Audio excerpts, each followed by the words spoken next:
Hello everybody, welcome back to C4 Corvettes in Sarasota, Florida. It's your Corvette buddy Lyle here to talk to you about more interesting, fun, exciting, and maybe even confusing facts about the Corvette. I've had a wonderful week here. I hope you guys have recovered from the holiday well and that you guys are moving forward with your holiday plans for the future. We certainly are here.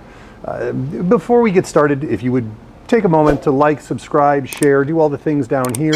I know I sound like a broken record asking every week, but it really does help the channel, and I truly do appreciate it when any of you can help me out that way. That said, let's get into today's topic. Today I'm going to talk about C4 Corvettes and some of the engineering ideas and decisions on those cars that maybe were faulty at the beginning, or at least in fairness were all they could do at the time, but have not aged well. Now, we love all Corvettes here, but we do recognize that there are some serious shortcomings with these cars as they age. And of course, you know, it's easy to armchair quarterback and say, well, I would have done that differently.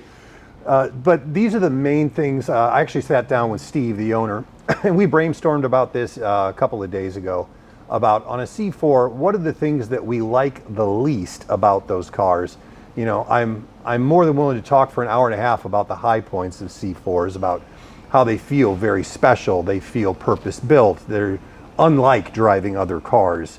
Your position, where you are, it's all very, very cosseted, fighter jet kind of feel. Some super cool things about them, but there are some downsides and some things that if I could travel back in time and grab the engineer by the throat, more or less gently, and say, "Don't do this," these are the things I would explain. So, I've got 5 main things, and I got a couple runners up. Number 1, the high side sills on those cars. Anybody here who has a C4, has ever gotten in and out of a C4, know that there's basically the Great Wall of China between you and the inside of the car, getting in and getting out. And once you're in, you feel very centered and very in the seat and very focused. But getting in and out of the car has never been easy. Trust me, it isn't easy for me.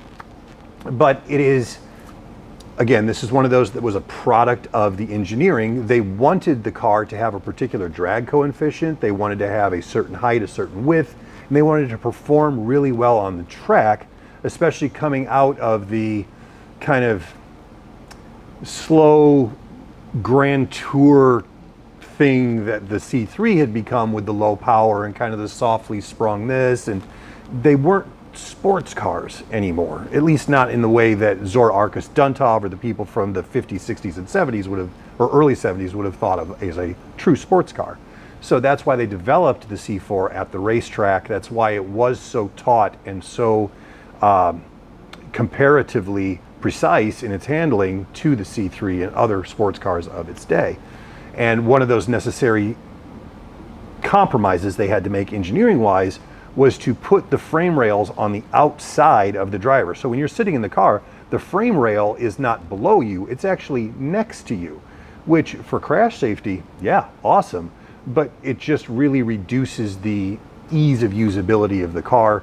And part of the reason that they had to do it that way was they didn't have the hydroforming technology that they used in the C5, C6, and C7 that made frame rails that were considerably more rigid and considerably stronger that didn't require that particular design. But yeah, getting in and out of those cars is just no fun.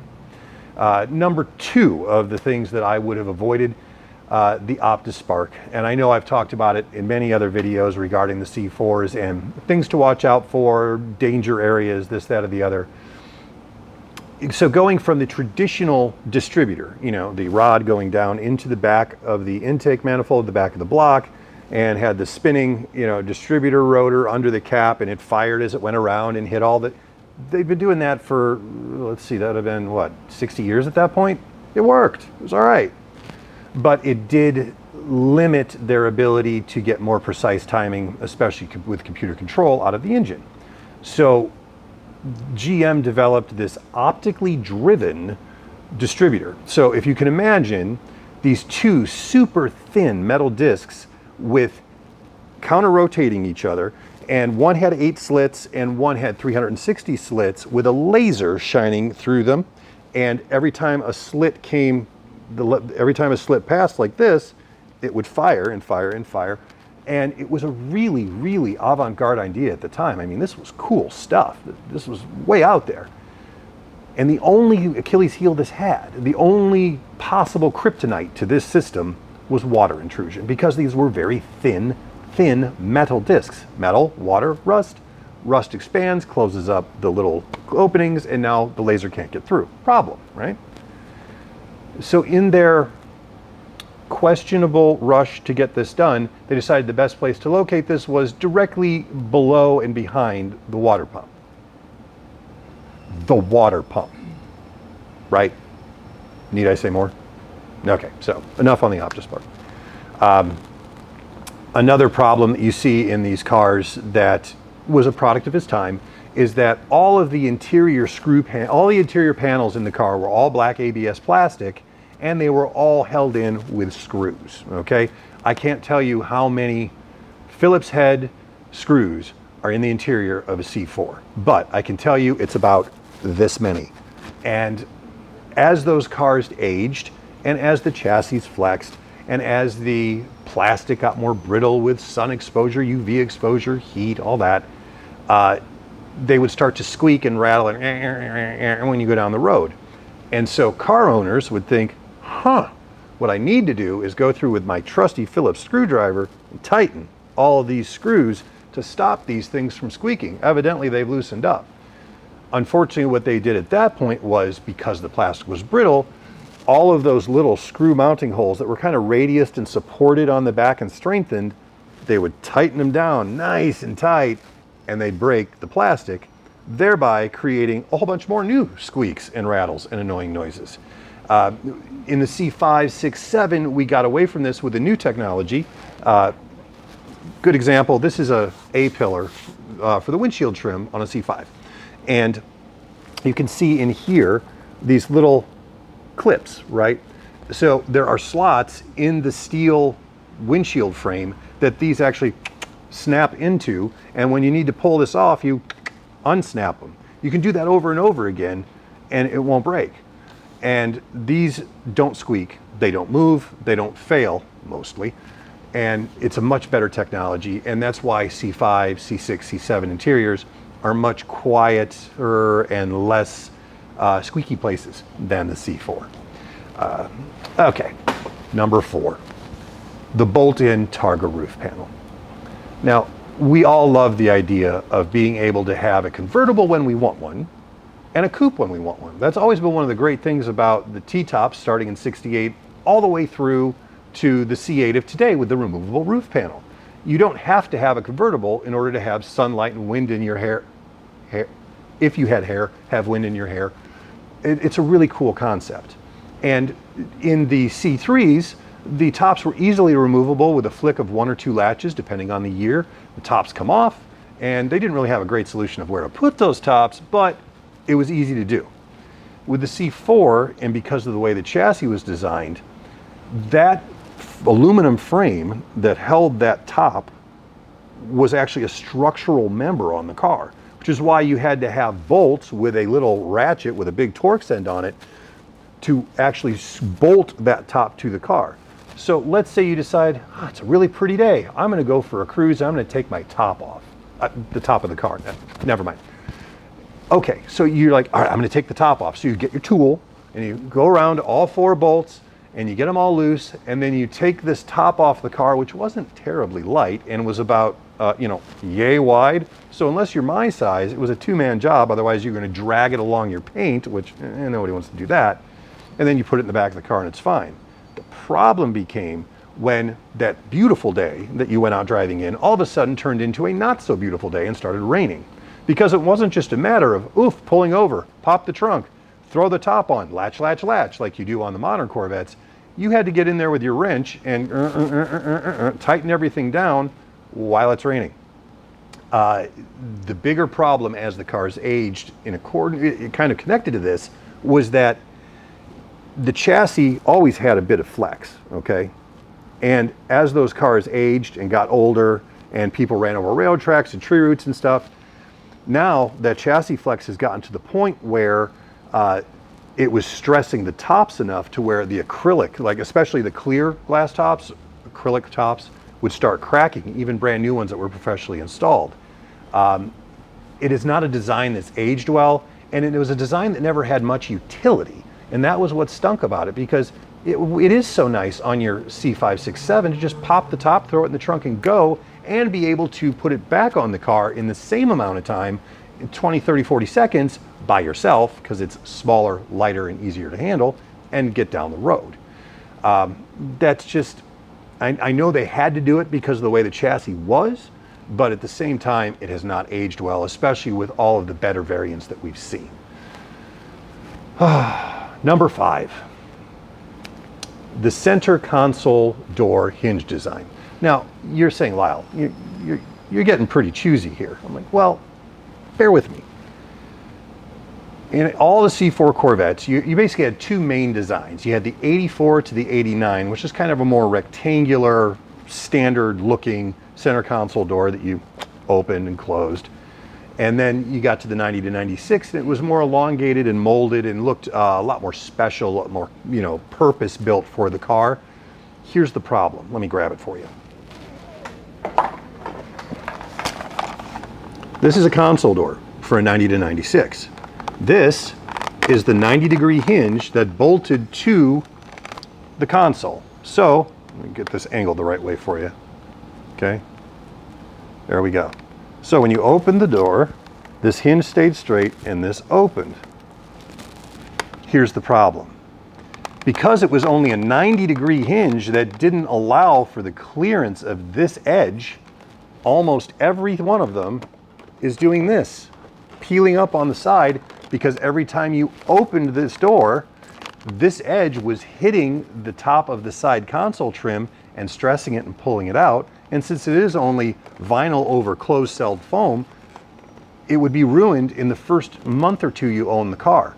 And there is no such thing as a nice, good used one of these because of that reason, because the hinge design was so poor. And now, we all know that they tried to address that in the C5, and their hinge solution in the C5 wasn't the best, but it did keep the edge from hitting when you opened it, okay?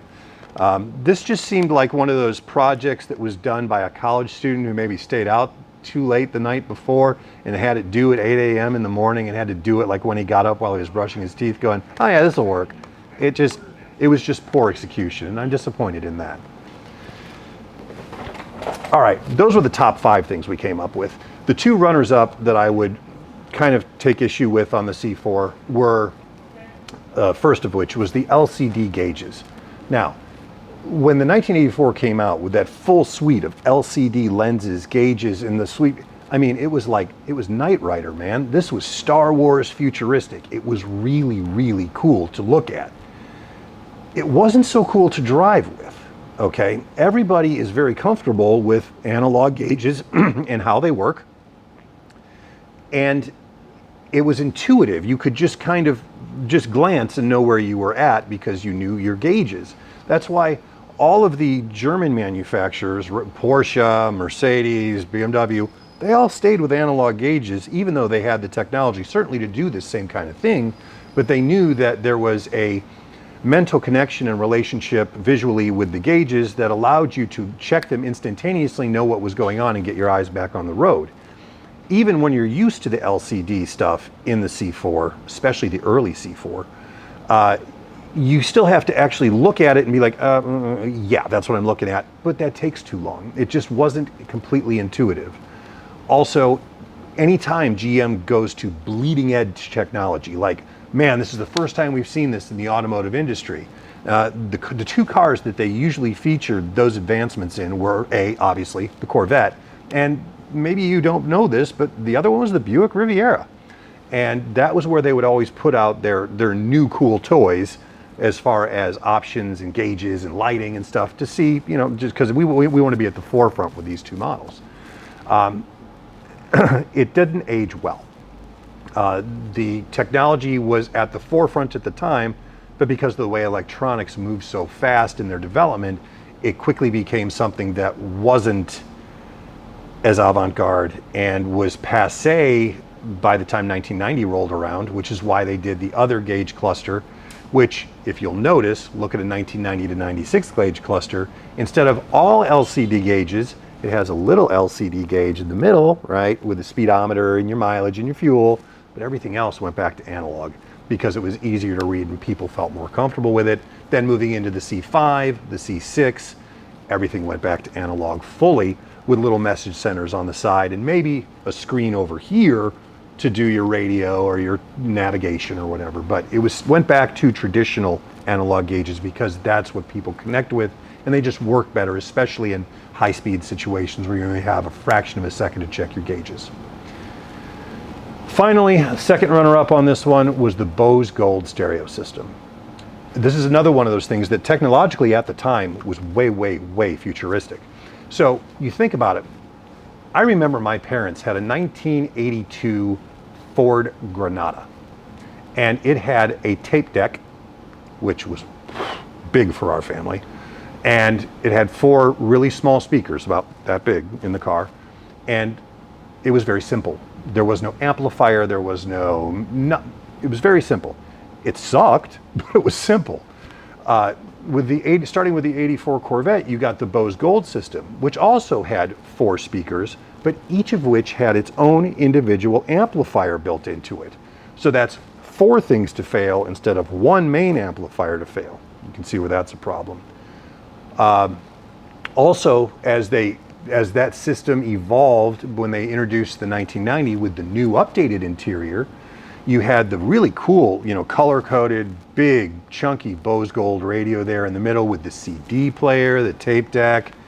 Now, you still had your 4 speakers with 4 individual amps, but they also removed the radio, the actual radio processing unit wasn't in the dash. It was a silver box that was tucked up under the right-hand side, under the dash on the 90 to 92, and then 93 to 6, they moved this very expensive, important electronic piece to the storage well behind the passenger seat, about that deep down. Now, anybody who's had a C4, when the weather strip goes bad on those cars, Cooper convertible, and water intrudes, where does it end up? If you said the bottom of that well, you're correct. So they take the system, they make it more intricate, they make it more complex, and then they end up mounting one of the key components in an area that is prone to flooding as weather strip fails. So again, I know they did their best. They didn't have a lot of room to work with, but I think if they had gone with a more simplified system, they could have done a lot more with it. So that pretty much wraps up the low points of the C4 in our opinion. I'd be interested to hear what you guys think of the low points of the C4 and what are the things you might have thought of that I missed. Make sure to put them in the comments below. And if you have friends with C4s, ask them for their input, ask them to watch the video, and ask them to comment. And I'll do a follow-up video with your ideas, things I might have missed or overlooked.